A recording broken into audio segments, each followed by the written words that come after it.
pada kesempatan kali ini kita akan membahas tentang peran perempuan Jepang di era Heian.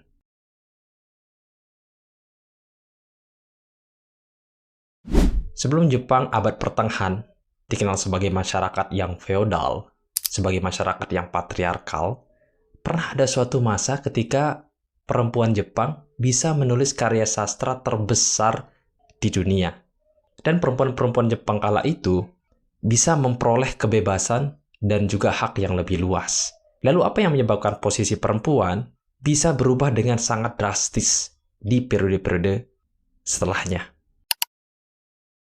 Assalamualaikum, selamat datang kembali di Gas Channel.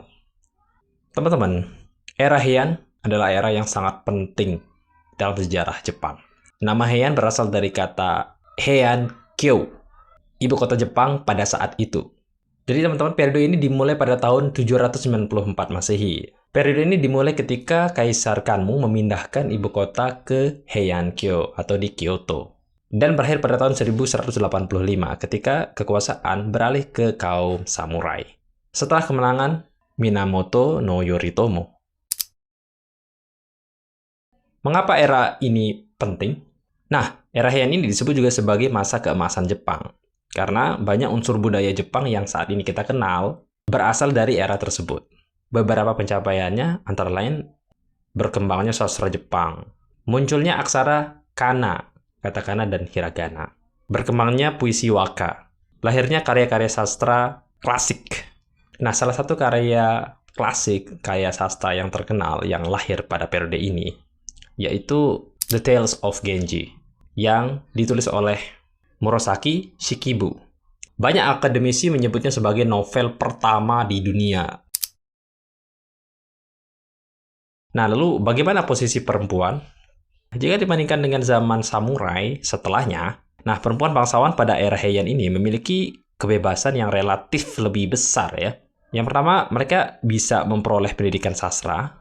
Mereka bisa menulis karya sastra terkenal kayak The Tale of Genji tadi ya. Perempuan Jepang di kala itu memiliki hak atas harta warisan dalam banyak keluarga-keluarga di Jepang. Ini jarang-jarang ini perempuan bisa mendapatkan harta warisan. Especially, terutama itu di abad pertengahan. Itu adalah hal yang langka. Yang pada periode berikutnya, hak-hak mereka terkait dengan harta warisan ini mulai dibatasi. Selanjutnya, perceraian lebih memungkinkan dibandingkan periode berikutnya. Bagaimana kita tahu, kalau perempuan di abad pertengahan, khususnya di Jepang itu, mereka sangat-sangat dibatasi. Bahkan untuk misalkan mereka mau bercerai dengan suaminya, mereka nggak suka, mereka udah nggak cinta lagi. Karena kita tahu kalau perselingkuhan di abad pertengahan di Jepang itu merupakan hal yang cukup wajar ya, terutama di kalangan bangsawan. Para suami-suami di Jepang itu sering mendatangi geisha. Kenapa hak-hak perempuan, kesempatan perempuan untuk mendapatkan pendidikan, kesempatan perempuan untuk bisa menciptakan karya-karya sastra itu kemudian bisa berubah drastis di periode berikutnya? Kenapa? Nah, setelah era Heian berakhir, kekuasaan beralih kepada kaum samurai. Pada periode Kamakura, samurai berkuasa dan menguatnya budaya militer dan pengaruh neo-konfusianisme. Budaya konfusianisme ini kan berasal dari China sebenarnya, teman-teman. Pada periode-periode berikutnya, posisi sosial dan hukum perempuan secara bertahap menjadi lebih terbatas. Setelah negara api menyerang, datanglah era The Dark Age of Japanese Women di Jepang. Ketika samurai atau militer ini berkuasa, dan pemerintah Jepang kemudian sudah mulai menggunakan ideologi neo-konfusianisme dalam pemerintahannya, ya memang stabilitas politik menjadi lebih terjaga, stabilitas sosial menjadi lebih terjaga.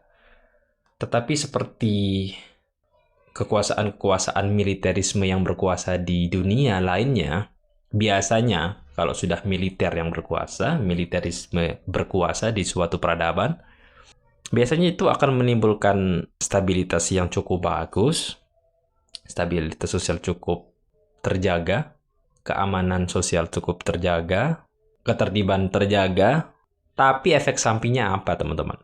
Efek sampingnya itu kebanyakan rakyatnya akan merasa terkekang, tidak ada kebebasan berekspresi, seni kemudian tidak berkembang dengan baik, ya hal seperti itu. Dan Benar saja, teman-teman. Di Jepang itu kan ketika samurai berkuasa, para kaum samurai berkuasa, Jepang kemudian menutup diri, dan kemudian itu disebut sebagai zaman isolasi. Nah, itu juga terjadi ketika militerisme berkuasa di Yunani kuno. Ketika Yunani dipimpin oleh kaum Sparta. Nah, ketika Sparta ini berkuasa, teman-teman, itu kan hukum kemudian menjadi lebih ketat, ya.